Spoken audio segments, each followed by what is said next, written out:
not getting a high amount of bread delivered, couldn't you meet the truck somewhere and just get these?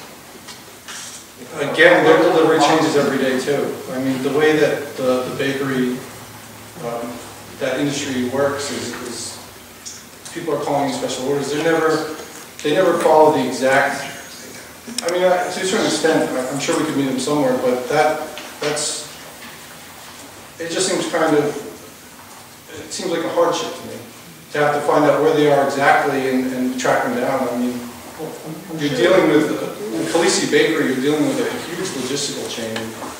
Well, I'm sure it's inconvenient for you, but it's, one of the concerns is having this truck in a residential neighborhood, really.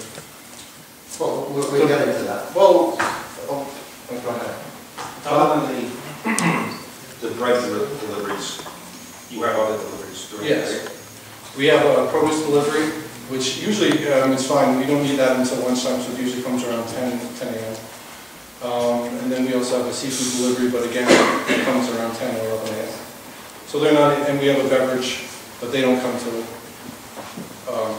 they're not delivering first thing in the morning.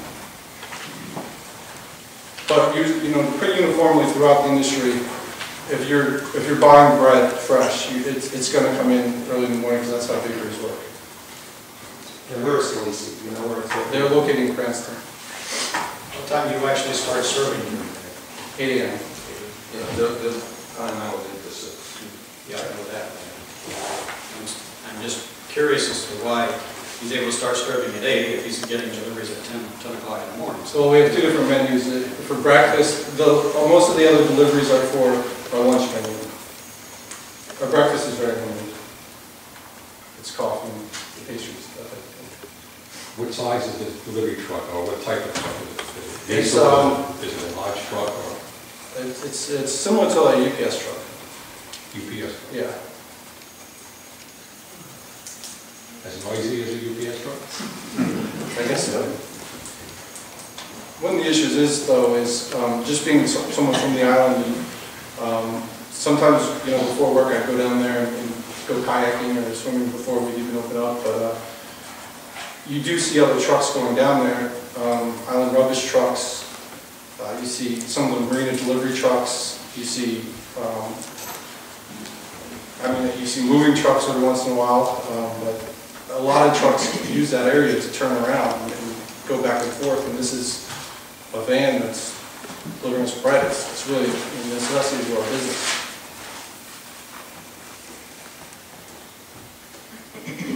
How about activity to boaters early in the morning? Boaters they're often up pretty early, but you're not getting. I mean, the launch is running, and they're coming back and forth to shore to grab coffee at usually earlier than 8. But again, they usually go to Slice Ahead or somewhere else downtown. What time is the launch start? Any idea? You start 8 o'clock. Runs from 8 o'clock until 9 p.m. She's not sworn in. on weeknights. You're not sworn in. If he knows he can test. Yeah, he can it's 8 a.m.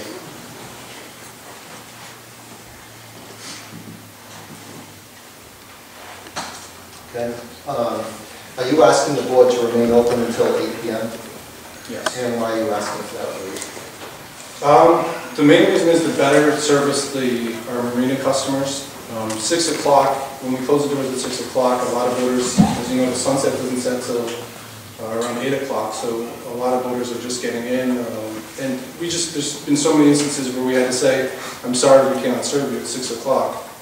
And it reflects negatively on, it feels like it reflects negatively on us, like they don't understand the regulation and you have to explain it to them. So we feel there's certainly a need there, or a demand for us to stay open to better service those customers. And are you hiring local people? Yes, we are. And what are you hiring these local people to do? They're working with the register, and they're going to, make coffee, simple needs like that. And did you do regular advertising last year? No. What was your advertising budget? We spent $100 on advertising. Okay. And are you changing the menu or the basic operation of the shack? No, we're sticking to the same plan as Last year, again, just based on our experience last year, and with the restraints we put on us, we're here today to ask that you guys, or that we have regulations that are make the business more feasible without the hardship. I have no further questions of this witness. Thank you. You guys all set? I don't know if there are any questions. Call Mr. Eichler, please. Raise your hand. Solemnly swear that testimony about to give you the truth, the whole truth, and nothing but the truth, so help you God. I do. Name, please. Lawrence S. Eichler, E-I-C-H-L-E-R. Are you the owner of Dutch Harbor? I'm a co-owner of Dutch Harbor. Okay, and how long have you owned it? Since, I guess, June or July 2008. Okay, and describe for the board, please, the condition of the property when you bought it. It was in terrible condition. We referred to it, it looked more like a Sanford and Son operation. It was just junk and derelict boats all over the shed and the property. It was filthy, it was disgusting. Customers were leaving. It was in terrible condition. And have you made improvements from the site since that day? I believe we made tremendous improvements to the site since then. We removed about 14 or 15 derelict boats. There were 3 derelict boats along the beachhead that we got rid of, as well as the rest of them from around the property.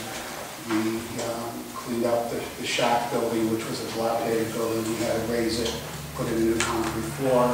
We cleaned up the outbuilding across the street on the water, cleaned the shingles on that, the town's little pump out station. We stained those shingles also, so it looks like the Cape Cod finish.